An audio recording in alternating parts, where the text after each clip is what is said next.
When push came to shove, it was the Israeli Prime Minister Benjamin Netanyahu who blinked first. For months, Netanyahu had been the main obstacle to a ceasefire, to the frustration of his own negotiators. More than 2 months ago, Defense Minister Yoav Gallant resigned on this issue. The chief architect of the 15-month war, Gallant said plainly there was little left for the army to do in Gaza, but still Netanyahu persisted.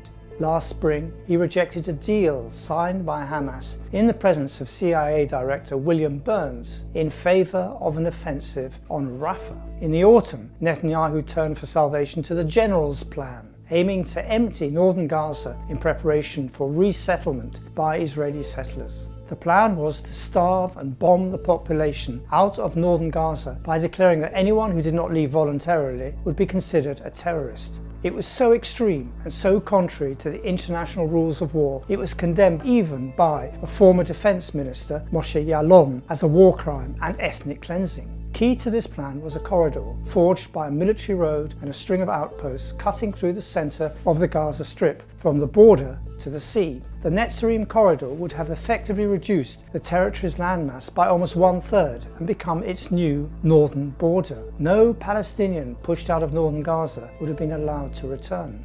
No one from Biden's administration forced Netanyahu to rethink this plan. Not the US President Joe Biden, himself an instinctive Zionist, who for all his words kept on supplying Israel with the means to commit genocide in Gaza, nor Antony Blinken, his Secretary of State, who earned the dubious distinction of being the least trusted diplomat in the region. Even as the final touches were being put on the ceasefire agreement, Blinken gave a departing news conference in which he blamed Hamas for rejecting previous offers.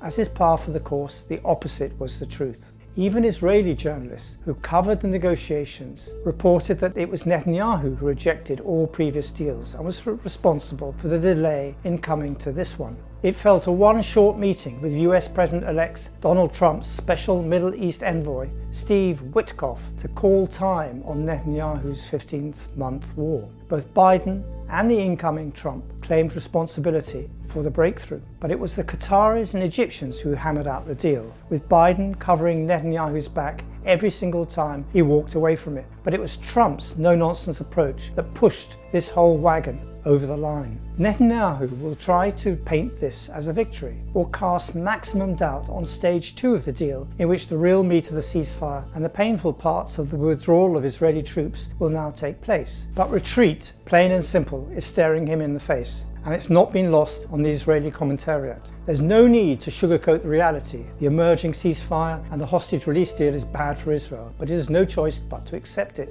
Yossi Yehoshua wrote on Ynet, "The ceasefire agreement is clear in stating that Israel will pull back both from the Philadelphia corridor and the Netzarim corridor by the end of the process, stipulations Netanyahu had previously rigorously rejected. Even without this, the agreement clearly notes that Palestinians can return to their homes, including northern Gaza. The attempt to clear it of its inhabitants has failed." This is the biggest single failure of Israel's ground invasion, and it's sinking into Israeli public opinion that the war is ending without any of Israel's major aims being achieved.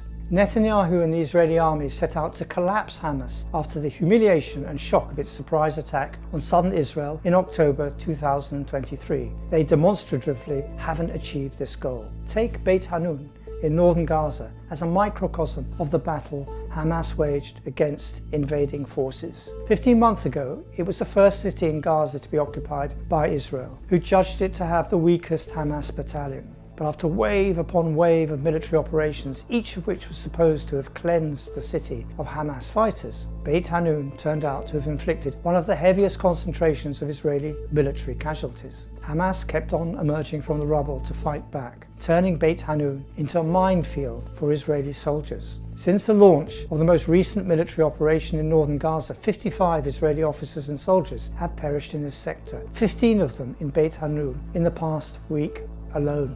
If any army is bleeding and exhausted today, it is Israel's. The plain military fact of life in Gaza is that 15 months on, Hamas can recruit and regenerate faster than Israel can kill its leaders or its fighters.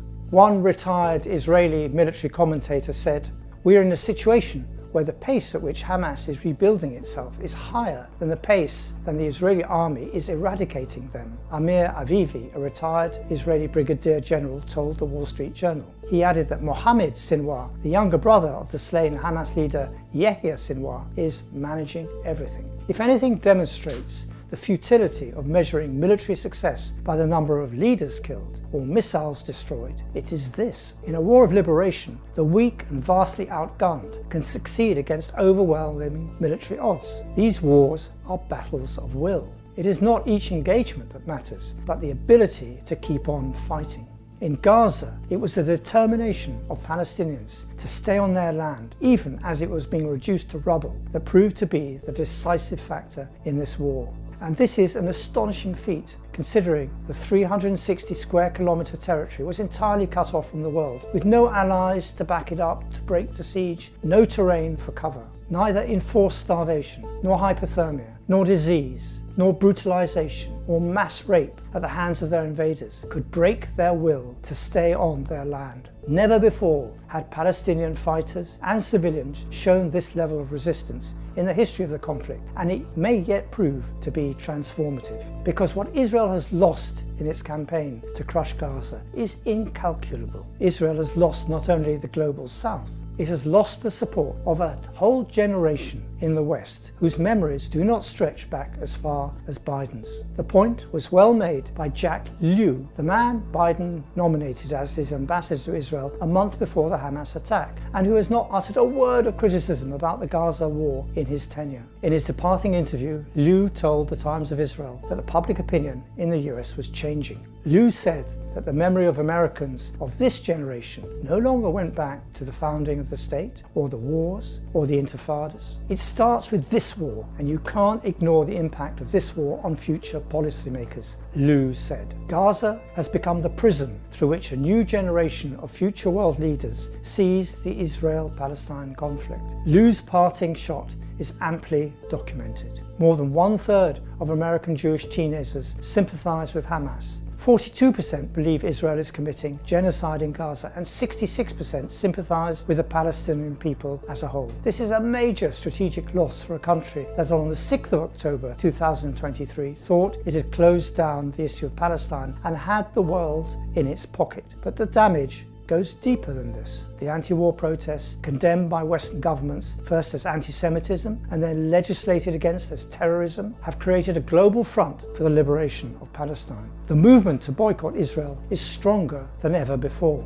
Israel is in the dock of international justice as never before. Not only are there arrest warrants out for Netanyahu and Gallant on war crimes and a continuing genocide case at the International Court of Justice, but a myriad of other cases are about to flood the courts everywhere where Israeli soldiers travel. The Israeli army recently decided to conceal the identities of all troops who participated in the campaign in Gaza for fear that they could be pursued when traveling abroad. A ceasefire in Gaza is thus not the end of Palestine's nightmare, but the start of Israel's. Regionally, the ceasefire leaves Israeli troops in Gaza, Lebanon, and Syria. It would be delusional to think that Israel has restored the deterrence it lost when Hamas struck on the 7th of October. The 15-month war has set the region aflame, and Israel need not do much for another conflict to break out. Israel's undisguised bid to divide Syria into cantons is provocative to Syrians of all denominations. Its plans to annex areas B and C of the West Bank are an existential threat to Jordan. Annexation will be treated in Amman as an act of war.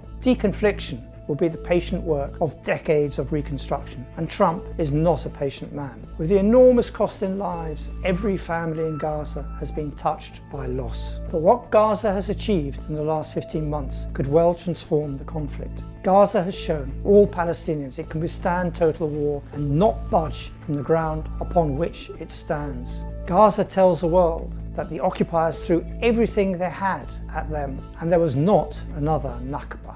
Gaza tells Israel that Palestinians exist and that they will not be pacified until and unless Israel talks to them on equal terms about equal rights. It may take more years for that realization to sink in, but for some Israelis it already has. Economist Yair Asulin wrote in Haaretz, "Even if we conquer the entire Middle East, and even if everyone surrenders to us, we won't win this war." When this conflict is finally over, Gaza may yet prove to have been the key battleground around which this long war has turned. What everyone in Gaza has achieved is of historic significance.